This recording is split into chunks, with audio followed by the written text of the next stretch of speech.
Hey friends out in YouTube land, Asenva here, and I'm so excited today because guess what I have? Today we're going to be looking at the Teeny Tinkers Teeny Tinies Arya. Say that 5 times fast.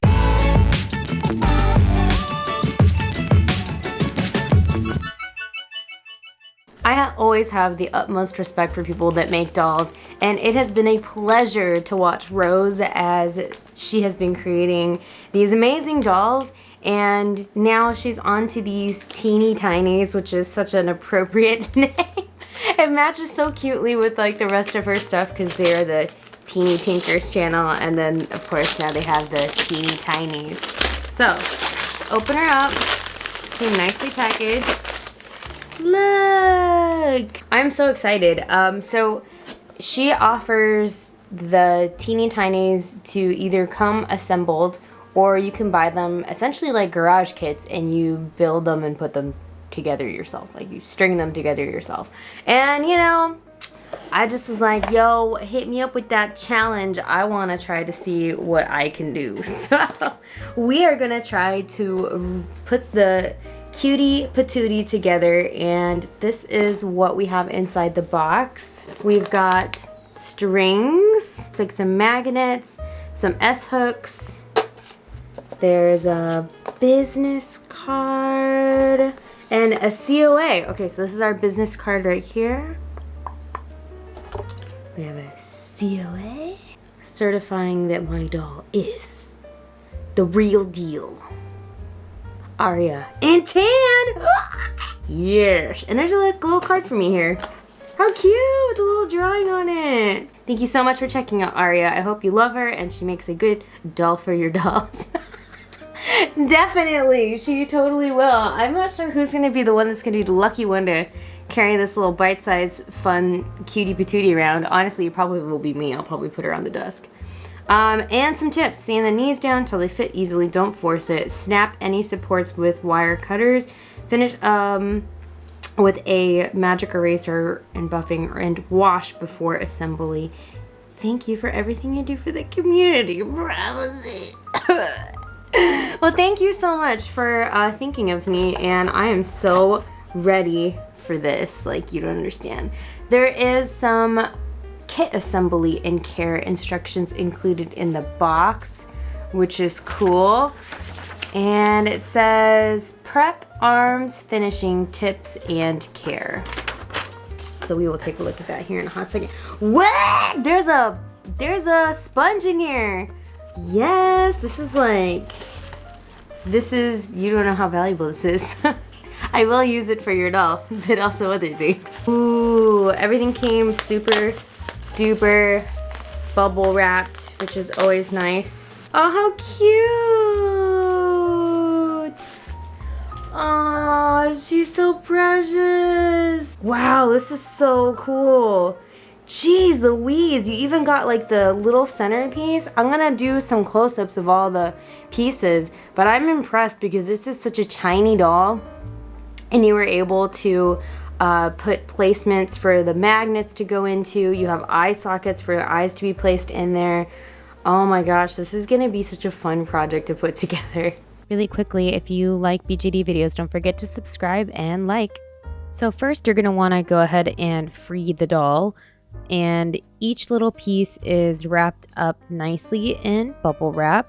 So I'm just taking my pieces out and I'm trying to lay them out and organize them.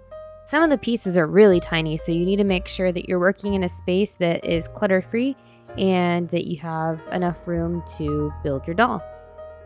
In the instructions, it states some basic tools that will be helpful for your building journey. One of them being sandpaper. I didn't have sandpaper, but I did have a double-sided sanding block. I also had a set of wire cutters on hand, so that way I could cut off any of the anchors that were mentioned in the instructions. So here you'll see the anchor, or an example of an anchor. It's just little extra bits that are hanging out from the doll, and they're really easy to remove, and you can use the wire cutters to cut them, and then you can sand. I think another really good tool for you to use for assembly would be a mask. if you're planning on using your sanding block or your sanding paper or even the magic clean eraser, it's good to wear a mask whenever you're working on your dolls, and it'll help protect you, and it's better to be safe than sorry. So when cutting the anchors, you need to be very careful. The pieces are so small, you really don't want to put too much pressure on any of the parts, especially towards the fingers and hands, because it could possibly snap, or you might, if you're not being careful, you might snip a finger. So be very careful, take your time with it. I actually decided to grab a pair of scissors also that were a little bit thinner than my wire cutters, just to kind of help clean things up in between. Some more tools that I ended up pulling out to kind of help the process was a nail file, and then I also happen to have an electric nail file also that kind of acts as like a mini sanding tool. And it was super helpful because I was able to get to small spots and like just really finally like sand it down. I think the longest part of putting this doll together was sanding and making everything like the way I want it.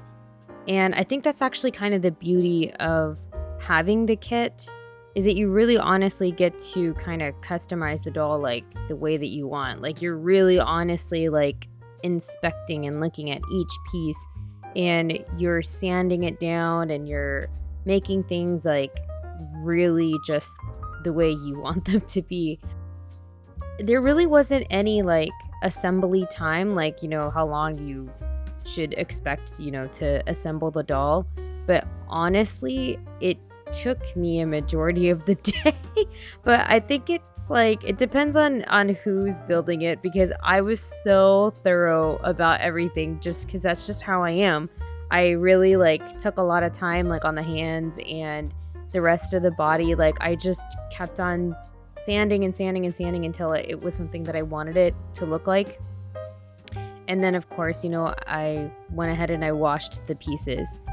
All in all, like the whole construction, like putting the doll together and doing just this first part, which was sanding and fitting pieces together, was a great bonding experience actually.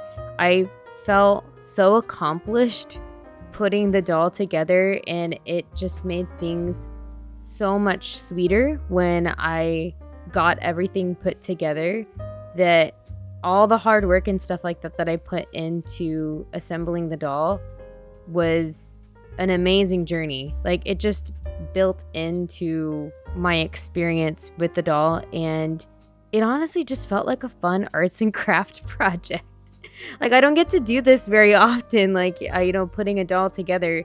So it's honestly like a really fun like DIY kind of experience if you're into things like that. So highly recommend the kit. Like it was a blast to sit there and sand and like put things together. It makes you feel like that you're contributing to the doll. After everything is sanded down, you're going to want to give it a wash. So I basically, since there's so many tiny pieces, I was really scared to put it by the sink.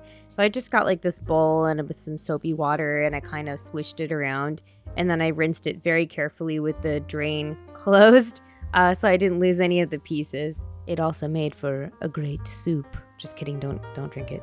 After that, it was drying time, so I laid all the pieces on a little towel, and I also got a little paper towel to dry them out. So a couple of things to share with you during my assembly journey. The joints are made really well to where they do kind of lock, like fit into place. And if you notice on the little peanut joints, if you really look close, there is a part of the peanut joint on the bottom that looks thinner than the other side. So if you look up your little peanut joints, there's one ball that looks bigger than the other.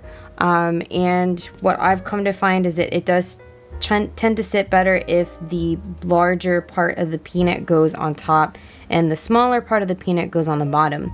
So to help it really, because you can like honestly push it into place, like push it into the socket, but I want to give it a little bit more mobility and make sure that it's not too scrunched up in there. With Rosie's recommendation, kind of sanded out a little bit of the sides on the little peanut joint, just so that it can sit in there really, really nice. I also did take my beveling tool, which is, it's like a Dalmore eye beveler, and I kind of slipped it in here a little bit and gave it a couple of twists here as well, on both sides, just so once I do put string with this that I'm not going to break anything myself. So I just want to make sure that all the pieces kind of sit in here nicely together. So after some sanding, this is what the two joints look like. The one on the left has been sanded down to the point where it fits really nicely into the socket. The one on the right is the one that has not been sanded yet. So it's really not that much that we're sanding here. Now that all the parts fit and they've been sanded, it is time to string.